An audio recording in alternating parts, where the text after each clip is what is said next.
দর্শক, ফরিদপুরের ভাঙ্গায় সংসদীয় আসন পুনর্বিন্যাসের দাবিতে অবরোধের ঘটনায় বিভিন্ন জায়গায় এখনো সংঘর্ষ চলছে। নিয়ে সেখানকার বিস্তারিত জানাতে আমাদের সাথে যুক্ত হচ্ছেন সহকর্মী মনিরুল ইসলাম টিটু।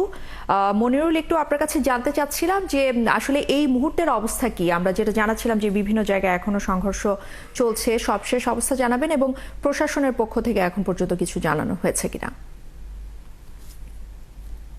ঈশ্বর, তার আগে জানিয়ে রাখি যে আজকে সকাল থেকে কিন্তু কর্মসূচি যখন শুরু হয় সেই কর্মসূচি থেকে তাদেরকে যখন সরিয়ে দেওয়া হয় তখনই কিন্তু ক্ষোভ দানা বাঁধতে থাকে। একই সাথে একদিন আগে অন্যতম সমন্বয়কারী হিসেবে পরিচিত আলগী ইউনিয়ন পরিষদের চেয়ারম্যানকে গ্রেফতার করা এবং গত রাতে 200 জনের অধিক মানুষের নামে যে মামলা হয়েছে, এই সব মিলিয়ে কিন্তু আন্দোলনকারীরা প্রচন্ড রকমের ক্ষুব্ধ হয়ে ওঠেন। তাদেরকে সকালের অংশে প্রশাসন সরিয়ে দিলেও বেলা 11টার দিকে তারা কিন্তু আবার পুনরায় দখল নেয় মহাসড়কের, এবং মহাসড়কে দখল নিয়ে তারা অবরুদ্ধ করে রাখে এবং বেলা 1টার দিকে একটি অংশ সেই মহাসড়কের যে অবরোধ হচ্ছে, অবরোধের বাসস্ট্যান্ড এলাকায় যে অবরোধ হচ্ছে সেখান থেকে কয়েকশো মানুষ তারা কিন্তু থানার অভিমুখে রওনা করে এবং থানায় গিয়ে ইট পাটকেল ছুড়ে ভাঙচুর চালায়। এ সময় বেশ কয়েকটি গাড়িও ভাঙচুর করা হয় আইন শৃঙ্খলা রক্ষাকারী বাহিনী। এরপর তারা উপজেলা পরিষদে হামলা চালায়, সেখানে অনেকগুলো মোটরসাইকেলে আগুন ধরিয়ে দেওয়া হয়, ভাঙচুর করা হয়। পরে হাইওয়ে থানা পুলিশের যে থানা সেখানেও ভবন, সেখানেও হামলা চালিয়ে ভাঙচুর করা হয়, আগুন অগ্নিসংযোগ করা হয়।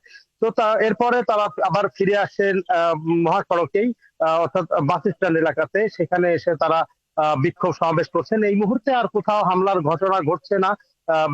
তারা এখন সেখানে স্লোগান দিচ্ছেন, সেখানে অবস্থান করছেন এবং তাদের যে দাবি সেই দাবিটা তুলে ধরছেন। তারা বলছেন যে ফরিদপুরের 4 আসনের অন্তর্ভুক্ত ভাঙ্গা উপজেলা আলগী এবং হামিদদী ইউনিয়ন দুটি একেবারেই ভাঙ্গার সন্নিকটস্থ। সুতরাং তারা এই ইউনিয়ন দুটিকে কোনোভাবেই পাশের নগরকান্দা সালতা সমন্বয়ে গঠিত ফরিদপুর 2 আসনের সাথে অন্তর্ভুক্ত করতে চান না। আর মূলত এই দাবিটাই তারা এই গত কয়েকদিন ধরে আন্দোলন করছেন।